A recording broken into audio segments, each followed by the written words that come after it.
اعوذ باللہ من الشیطان الرجیم بسم اللہ الرحمن الرحیم۔ پناہ مانگتی ہوں میں اللہ کی شیطان مردود سے، اور شروع کرتی ہوں اللہ کے نام سے جو نہایت رحم کرنے والا رحیم مہربان ہے۔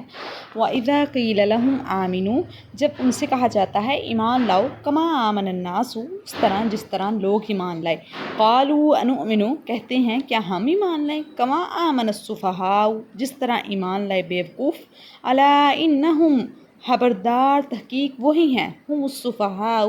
بیوقوف، ولکن لا یعلمون، لیکن وہ اس بات کا علم نہیں رکھتے۔ وَإِذَا قِيلَ لَهُمْ آمِنُوا كَمَا آمَنَ النَّاسُ قَالُوا أَنُؤْمِنُ كَمَا آمَنَ السُّفَهَاءُ أَلَا إِنَّهُمْ هُمُ السُّفَهَاءُ وَلَكِنْ لَا يَعْلَمُونَ، اور جب ان سے کہا جاتا ہے کہ ایمان لاؤ، کما آمن الناس، اس طرح جس طرح لوگ ایمان لائے، قالوا انؤمن، کہتے ہیں کیا ہم ایمان لائیں، کما آمن السفہاء، جس طرح ایمان لائے بیوقوف، الا خبردار، انہم هم السفہاء، تحقیق وہی لوگ بیوقوف ہیں، ولکن لا یعلمون، لیکن وہ اس بات کا علم نہیں رکھتے۔ صدق اللہ العظیم۔